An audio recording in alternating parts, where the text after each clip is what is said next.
الف اللہ دی رمز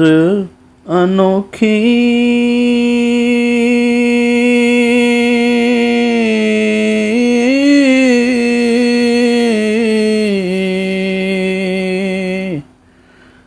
عقلاں نال نہ ملدا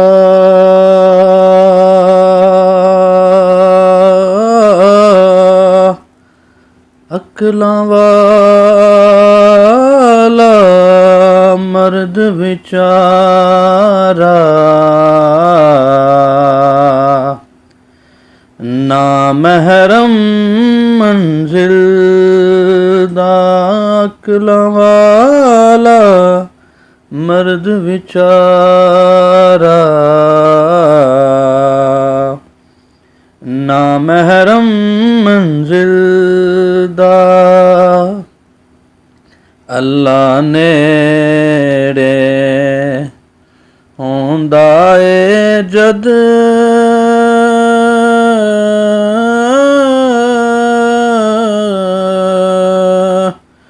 سجدہ ہووے دل دا واصف یار اللہ نو لبنا کم نہیں عاقل دا واصف یار اللہ نو لبنا کم نہیں عاقل دا۔ السلام علیکم خواتین و حضرات، وصل وسیع کے ساتھ وسیم مختار حاضر ہے، اور آج وصل وسیع کے اندر جس شخصیت کے بارے میں ہم نے ذکر کرنا ہے جو کسی تعریف کی محتاج نہیں ہے، میری مراد جناب حضرت واصف علی واصف۔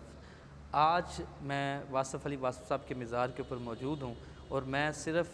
آپ لوگوں کو تھوڑا سا ان کا تعارف کروانا چاہوں گا، اور اس کے بعد ان کی کتابوں کے حوالے سے کچھ دیکھیں گے اور وہ کیا شخصیت ہے۔ واصف علی واصف صاحب ایک بہت نامور صوفی تھے، اور اس کے علاوہ آپ کالمسٹ تھے، آپ نے کالم لکھے ہیں، اور نوائے وقت میں آپ کا سب سے پہلا کالم محبت کے نام سے پبلش ہوا ہے۔ اس کے علاوہ آپ شاعر تھے، پنجابی شاعری کی ہے، آپ نے نعتیں لکھی ہیں، اس کے علاوہ بہت سی کتابیں، اور آپ سے جو منسوب کتابیں کہی جاتی ہیں ان کا سلسلہ جو نام لنک کیا جاتا ہے وہ کہا جاتا ہے کہ 40 بکس آپ کے ساتھ منسوب ہیں، جس میں مختلف قسم کی گفتگو، جس کے اوپر مختلف لوگ مختلف ٹاپکس سے آپ سے گفتگو کرتے تھے، بات کرتے تھے، کویسچن کرتے تھے، ان کی بھی ایک تفصیل، ایک سلسلہ موجود ہے۔ تو آپ کے ساتھ جو منسوب ہیں وہ اس لحاظ سے 40 کے قریب بکس ہیں۔ حضرت واصف علی واصف صاحب کی پیدائش کے بارے میں اگر ذکر کرتے ہیں تو پیدائش آپ کا ضلع شاہپور، جو کہ پہلے ضلع ہوا کرتا تھا، اب وہ تحصیل ہے خوشاب کی، تو اس کے اندر پیدا ہوئے، اور آپ کی سن پیدائش کے بارے میں جو بات بتائی جاتی ہے وہ آپ 15 جنوری 1929 کو خوشاب کے اندر ضلع شاہپور میں پیدا ہوئے، اور ابتدائی تعلیم آپ نے وہیں حاصل کی، اور آپ کے والد گرامی جو کہ بڑے نامور شخصیت تھیں اس وقت، ان کا نام ملک محمد عارف تھا، اور اس لحاظ سے آپ ایوان قبیلہ سے تعلق رکھتے تھے، تو جس سے یہ پتہ چلتا ہے کہ یہ بڑے باوثوق ذرائع سے یہ چیز تصدیق ہوئی ہے کہ ایوان قبیلہ جو ہے ان کا سلسلہ نسب حضرت علی المرتضیٰ سے جا ملتا ہے۔ تو اس لحاظ سے حضرت واصف علی واصف صاحب کا ایک تعلق یا سلسلہ جو ہے وہ حضرت علی المرتضیٰ سے ملتا بھی ہے۔ تو ایک اس کے حوالے سے ان کا ایک شعر بھی ہے جس میں انہوں نے حضرت علی المرتضیٰ کو اپنا پیر و مرشد بھی مانا ہے۔ اس کے علاوہ آپ نے ابتدائی تعلیم خوشاب سے ہی حاصل کی، آپ نے مڈل کی تعلیم، اور شروع سے ہی تعلیم میں بہت زیادہ اچھے تھے، اور آپ کے بارے میں یہ بات کہی جاتی تھی کہ آپ ہمیشہ یہ چاہتے تھے کہ آپ ہمیشہ فرسٹ ڈویژن اور اچھے مارکس لیں۔ اس کے بعد ابتدائی تعلیم کے بعد آپ نے تعلیم حاصل کرنے کے لیے اپنے نانا ابو کے پاس جھنگ کے اندر چلے گئے، اور آپ کے نانا ابو کے بارے میں جو بات مشہور ہے وہ یہ بات کہی جاتی ہے کہ وہ ماہر تعلیم تھے، اور وہ مسلم لیگ کے اندر قائد اعظم کی قیادت کافی زیادہ کام وغیرہ کرتے رہے ہیں۔ تو اس لحاظ سے آپ نے اس کے بعد کی تعلیم وہاں سے حاصل کی۔ واصف صاحب کی ابتدائی زندگی کے حوالے سے یا جو ان کی تعلیم کے حوالے سے دیکھا جاتا ہے تو وہ کہا جاتا ہے کہ وہ ہاکی اور اس طرح کی چیزوں میں بڑی ایکٹیویٹیز رکھتے تھے اور کافی زیادہ انعام بھی حاصل کیے تھے۔ لیکن واصف صاحب جس وجہ سے زیادہ تر مشہور ہوئے ہیں وہ ہے تصوف، اور تصوف کے اوپر ان کی لکھی ہوئی مختلف کتابیں۔ تو واصف صاحب نے جو کتابیں لکھیں ان میں سے چند کا ذکر میں کروں گا، اور اس کے بعد پھر یہ بھی بتاتا جاؤں گا کہ واصف صاحب نے جو پیغام دیا وہ پیغام لوگوں کو محبت کا ہی دیا ہے، اور وہی درس جو ہمیں یہاں ملتا ہے۔ تو واصف صاحب کا ایک قول، کیونکہ ہم انہی کے مزار پہ موجود ہیں، تو وہ کہتے تھے کہ کسی کا ہونا نہ ہونا اور کسی کا نہ ہونا عین ہونا ہوتا ہے۔ تو آج شاید وہ دنیا سے پردہ کر گئے ہیں، لیکن ان کے اسی قول کے مطابق وہ ابھی بھی ہم میں موجود ہیں، تو ان کا نہ ہونا بھی ہمارے لیے ابھی عین ہو۔ ذکر کیا ہے واصف صاحب نے ابتدائی تعلیم خوشاب سے، اس کے بعد جھنگ سے، اور مزید تعلیم حاصل کرنے کے لیے آپ لاہور آئے۔ لاہور سے پنجاب یونیورسٹی کے ساتھ بھی منسوب رہے، وہاں سے آپ نے انگلش میں ماسٹرز کیا ہے۔ اس کے علاوہ آپ جی سی کالج سے بھی لنک رہے تدریس کے ساتھ، تو وہاں بھی آپ نے تعلیم حاصل کی، کیونکہ آپ کی ان کی جو بکلیٹ ہے اس کے اندر، راوی کے اندر آپ کے کافی زیادہ جو کالم تھے وہ پبلش ہوتے تھے، اور دو جو ابھی بھی ہیں وہ موجود ہیں۔ اس کے بعد 1954 میں آپ نے سول سروسز کا امتحان بھی پاس کیا، لیکن شروع سے ہی انکلینیشن واصف صاحب کا تصوف کی طرف تھا، اور وہ اپنے اس تصوف کا یا اس اثر کا ذکر کرتے ہوئے اکثر کہتے تھے کہ جب بھی اذان ہوا کرتی تھی اور مجھ پر کپ کپی طاری ہو جاتی تھی۔ تو واصف صاحب اسی وجہ سے آپ نے سول سروسز کو جوائن نہیں کیا۔ اس کے بعد پھر تعلیم کو مزید آگے بڑھانے کی بجائے آپ نے تدریس کا سلسلہ شروع کیا، تو اور آپ کے والد گرامی ملک محمد عارف صاحب بھی تدریس کے سلسلہ سے تھے، تو اس کی وجہ سے، اور وہ خود باقاعدہ طور پر تونسا شریف کے چشتی خاندان کے ساتھ منسوب تھے، جس کی وجہ سے تصوف کا اور صوفیاء کا ذکر واصف صاحب اور واصف صاحب کے ارد گرد اکثر ہوا کرتا تھا۔ واصف صاحب خود فرماتے ہیں کہ انہوں نے اکثر مزارات کے اوپر خود حاضری دی ہے، اور انڈیا بھی گئے ہیں، اور پاکستان کے اندر بھی جو صوفی ہیں اور جو اولیاء ہیں ان کے مزارات پر حاضری دی تھی، صرف فیض حاصل کرنے کے لیے۔ تو جس سے نظر آتا تھا کہ آپ کا انکلینیشن شروع سے ہی تصوف کی طرف تھا۔ تو واصف صاحب نے باقاعدہ طور پر تدریس کا سلسلہ شروع کر دیا تاکہ لوگوں کو کسی نہ کسی طریقے سے فائدہ پہنچا سکیں سول سروسز کے امتحانات کو چھوڑ کے۔ تو آپ نے ابتدائی تو تدریس کا سلسلہ شروع کیا، وہ کہا جاتا ہے کہ ریگل چوک میں ایک پنجابی کالج تھا، وہاں سے شروع کیا۔ اس کے بعد باقاعدہ طور پر آپ نے ایک اپنا کالج لاہور انگلش کالج کے نام سے اوپن کیا، جہاں آپ نے باقاعدہ طور پر خود تعلیم کو عام کرنا شروع کر دیا، اور وہاں کافی زیادہ لوگ، یہ کہا جاتا ہے کہ ایک سلسلہ تھا کہ وہاں اکثر لنگر ہوا کرتا تھا، لوگ چائے پینے کے لیے آ جاتے تھے، اور آپ کی زبان میں ایسی تاثیر تھی کہ اکثر یہ واقعہ کوٹ کیا جاتا ہے کہ گزرتے ہوئے لوگ آپ کی آواز سن کر اکثر رک جایا کرتے تھے، اور اکثر سنا کرتے تھے کہ ایسی کوئی کون سی شخصیت ہے۔ اور آپ میں یہ تاثیر تھی، آپ کے لب و لہجے میں یہ تاثیر تھی کہ جس کی وجہ سے آپ نے بہت زیادہ ایسے لوگ جو کہ سمجھا جاتا تھا کہ انگلش میں یا آگے سٹڈی نہیں کر سکتے، آپ نے ان کو تعلیم کے راستے پہ گامزن کیا ہے۔ اس کے علاوہ واصف صاحب کی جہاں تک کتابوں کا ذکر ہے تو اس کے حوالے سے تھوڑا سا میں یہ بتاتا جاؤں کہ آپ کی جو بکس ہیں وہ آپ نے شب چراغ جو تھی، جو کہ شاعری کی کتاب ہے، وہ خود اپنے ہی دور میں، آپ کے ایرا میں، آپ جب حیات تھے اس وقت آپ نے کی کتابیں۔ آپ کی پبلش کرنے میں 3 شخصیت کے نام بڑے مشہور رہے ہیں: اکرام چغتائی صاحب، اس کے علاوہ ریاض احمد صاحب اور اعجاز الحق صاحب، جنہوں نے آپ کی کتابوں کو مختلف شیپ دی۔ واصف صاحب اپنے دور میں ہی کے بارے میں ارد گرد بہت زیادہ مشہور آپ کے لوگ جو تھے وہ ہوا کرتے تھے، اور وہ آپ کو سنا کرتے تھے۔ اشفاق احمد صاحب، بابا اشفاق احمد صاحب کے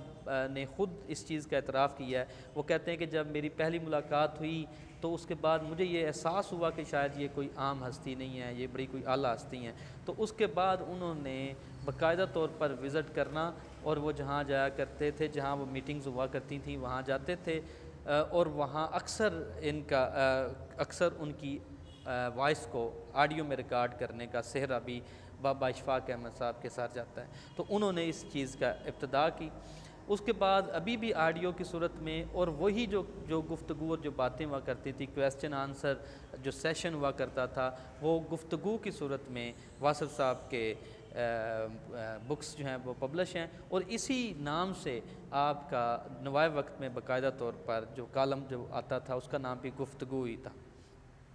تو اسی طرح تدریس کے ساتھ اور لوگوں کی فلاح کے ساتھ واصف صاحب کا کافی زیادہ تعلق رہا ہے. تو خواتین و حضرات، کچھ لوگ صدیوں پر محیط ہوتے ہیں، اور واصف علی واصف صاحب انہی میں سے ایک تھے. اور کتابوں کے حوالے سے دیکھا جائے تو واصف علی واصف صاحب نے بہت سی کتابیں لکھیں، جن میں نعتوں کا سلسلہ ایک موجود ہے جو ذکر حبیب کے نام سے موجود ہے، پنجابی شاعری کی کتاب جس میں سی عرفی بھی، اور اس کے علاوہ بہت سی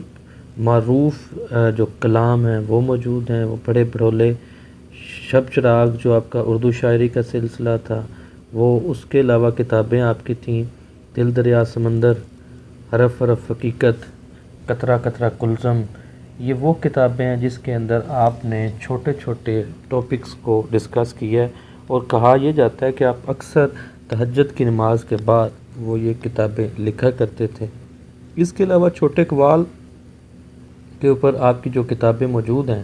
اس میں کرن کرن سورج، بات سے بات، دریچے یہ ہیں. باقی آپ کے اکثر گفتگو کے سلسلے ہیں جو کہ کویسچن آنسر کا ایک سیشن ہوا کرتا تھا. لوگ آپ کے پاس آتے اور آپ سے کویسچن کرتے اور آپ ان کے جواب دیا کرتے تھے. آپ اکثر کہا کرتے تھے مجھ سے وہ کویسچن کریں جو آپ کے اپنے کویسچن ہیں، جو آپ کے اندر کے کویسچن ہیں. جن کویسچن کا، جن سوالات کا آپ کو جواب کتابوں میں مل جائے وہ مجھ سے سوال کرنے کی ضرورت نہیں ہے، اپنے کویسچن کریں. یہی وجہ ہے کہ وہ کتابیں بہت قیمتی اثاثہ جو کہ پڑھنے کے بعد آپ کو حضرت واصف علی واصف کا لیول پتہ چلتا ہے کہ کس لیول اور کس پائے کے وہ ایک صوفی بزرگ تھے. تو اس کے علاوہ دیکھا جائے تو ان کے اقوال کو تھوڑا سا میں کوٹ کروں گا، آپ کی کوشش گزار کروں گا تاکہ آپ کو تھوڑا سا یہ بھی پتہ چل جائے کہ وہ کس طرح سے چیزوں کو لکھتے تھے اور بیان کرتے تھے. واصف صاحب فرماتے ہیں کسی چیز کو چھوٹا سمجھنے کے لیے یہ ضروری ہے یا تو اس کو دور سے دیکھا جائے یا غرور سے دیکھا جائے. اگر اس چیز کو نزدیک سے دیکھا جائے تو قریب سے دیکھا جائے تو وہ چیز اپنے اندر ہی بہت بڑی نظر آئے گی. اس کے علاوہ حسد کے بارے میں آپ کہتے ہیں کہ خدا کی تقسیم کو نہ ماننے کا نام حسد ہے. جو بندہ خدا کی تقسیم کو نہیں مانتا کہ خدا نے کسی کو کوئی صلاحیت عطا کی ہے اور اس پر کڑتا ہے، اس کا نام حسد ہے. غم کے بارے میں آپ فرماتے ہیں خدا کی مرضی اور انسان کی مرضی میں فرق کا نام غم ہے. اس کے علاوہ غم کے بارے میں آپ فرماتے ہیں کہ غم خود شناسی کا ایک سلسلہ ہے. غم جس انسان پر آتا ہے اس کو اپنی وسعت اور گہرائی کا پتہ چلتا ہے. جتنا بڑا انسان ہوتا ہے اس پر اتنا بڑا غم آتا ہے. اس کے علاوہ آپ فرماتے ہیں کہ کسی دوسرے بندے کی خامی آپ کی کبھی خوبی نہیں ہو سکتی. بہت خوبصورت انداز انہوں نے بتا دیا کہ اپنے آپ کو پالش کریں اگر آپ نے اوپر جانا ہے. دوسروں کی خامی آپ کی خوبی کبھی بھی نہیں ہو سکتی. آپ فرمایا کرتے تھے کہ چھوٹا انسان وہ ہوتا ہے جو اپنے جوتے اور کپڑے سے لے کر مکان تک ہر چیز کی تعریف چاہتا ہے. اور آپ اکثر فرماتے تھے کہ جو بندہ خود کی تعریف کرنا چاہتا ہے وہ سب سے چھوٹا انسان ہوتا ہے. اور جھوٹے دور کے اندر سب سے زیادہ خطرہ سچ کو ہوتا ہے. اور جھوٹے دور میں جس بندے کو سب سے زیادہ تعریف ملتی ہے وہ اس دور کا سب سے بڑا جھوٹا انسان ہوتا ہے۔ اس کے علاوہ فرماتے ہیں جو انسان اپنی ذات کے ساتھ مخلص نہیں وہ دوسروں کے ساتھ مخلص کیسے ہو سکتا ہے؟ اس کو مخلص دوست ملیں گے جو خود دوسروں سے مخلص ہوگا۔ جھوٹے کے لیے یہ سماج جھوٹا اور سچے کے لیے یہ سچا ہے۔ جو انسان اپنے ساتھ مخلص نہیں وہ ضمیر کی آواز سے فرار حاصل کرنے کے لیے دنیاوی مشاغل میں خود کو مصروف کرتا رہتا ہے اور اسے سکون اور راحت ملے تاکہ اس کو سکون اور راحت ملے۔ جس سے یہ نظر آیا کہ انسان جو سچا ہے اس کے لیے دنیا سچا ہے، اور اسی کے ریلیٹڈ آپ کہا کرتے تھے کہ جو بندہ سچا مرید ہے اور وہ یہ کہے کہ مجھے سچا پیر نہیں ملا تو وہ کہتے ہیں وہ سب سے بڑا جھوٹا انسان ہے۔ واصف صاحب کے اقوال کو دیکھا جائے تو ڈھیر ساری باتیں ہیں جو کہی جا سکتی ہیں، کوٹ کی جا سکتی ہیں، لیکن بات وہی ہے کہ ایک لامتناہی سلسلہ ہے، ایک اتنی گہری علمی کتابیں ہیں جو انہوں نے لکھ دی ہیں۔ اور اسی سلسلے میں ایک دفعہ ایک بزرگ تھے، انہوں نے ان سے کہا کہ آپ کی اتنی گہری باتیں ہوتی ہیں لیکن آپ چند لوگوں کے درمیان بیٹھ کے یہ باتیں کرتے ہیں، تو میرا دل ہے یا ہمارا دل ہے کہ آپ بہت سے لوگوں کے سامنے باتیں یہ بیان کریں۔ تو واصف صاحب فرماتے ہیں کہ اگر یہ اللہ تعالیٰ کو منظور ہوا، یہ چند لوگوں کے سامنے جو میں باتیں کر رہا ہوں یہ اس کو منظور ہوئی تو آگے وہ خود پہنچا دے گا۔ تو ان کا یہ سلسلہ کتابوں کا اور ان کا فیض کا سلسلہ جو نظر آتا ہے، اس سے یہ سمجھ آ رہی ہے کہ واقعی اللہ تعالیٰ نے ان کی یہ کاوش، ان کی یہ محنت جو ہے وہ قبول فرما لی ہے، وہ اس لیے آگے یہ سلسلہ چلتا آ رہا ہے۔ تو خواتین و حضرات، یہ تھوڑا سا ایک تعارف تھا، اور ابھی یہ وہ کہا جاتا ہے کہ آٹے میں نمک کے برابر میں نے کچھ چیزیں بیان کی ہیں جناب حضرت واصف علی واصف صاحب کے بارے میں، اور کوشش کی ہے کہ دریا کو کوزے میں بند کروں، لیکن ایسا سمندر ہے کہ جس کو شاید سمونا کسی جگہ پر یا کسی کوزے میں بڑا مشکل ہے، لیکن اپنی طرف سے کاوش اور اپنی طرف سے ایک حاضری کی نیت سے یہ کاوش کی گئی ہے۔ اللہ تعالیٰ قبول و منظور فرمائے، اور آپ سے یہی دعا ہے کہ وہ واصف صاحب اکثر کہا کرتے تھے کہ صوفی وہ ہوتا ہے جو ماحول کے اندر، جو معاشرے کے اندر جو گھٹن ہوتی ہے، مذہبی گھٹن ہوتی ہے، اس کو کم کرتا ہے۔ تو واصف صاحب نے وہ جو مذہبی گھٹن ہے اس کو کم کیا ہے، لوگوں میں محبت پھیلائی ہے، لوگوں میں انسان کو انسان کے ساتھ محبت کا درس دیا ہے۔ آپ کہا کرتے تھے کہ انسان سوائے ایک سجدے کے علاوہ اللہ تعالیٰ نے تمام عبادات جو رکھی ہیں وہ انسان سے انسان کی محبت کی ہیں، جس سے نظر آتا ہے کہ وہ ان کا مین پیغام محبت ہی تھا۔ تو اس دعا کے ساتھ آپ سے التماس ہے کہ میرے لیے بھی دعا کو ہوں، اور ساتھ ہمیں محبت بانٹنے، محبت کرنے اور محبت کو سمجھنے کی توفیق عطا فرمائے، اور صوفیاء کا یہ جو کلام، یہ جو سلسلہ ہے، اس پر ہمیں بھی گامزن ہونے کی توفیق عطا فرمائے۔ والسلام۔ سے ثبوت نہ منگو میں تھو،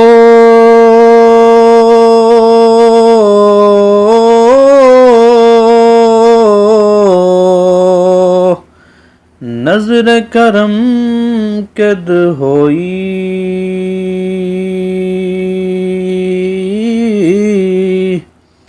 میں جانا او دل بر جانے، غیر نہ جانے کوئی، میں جانا او دل بر جانے،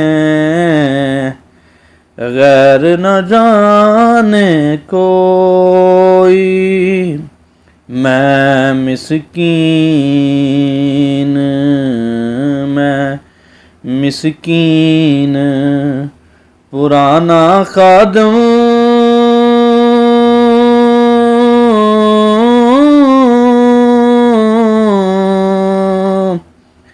کس در ملی نہ ڈوئی،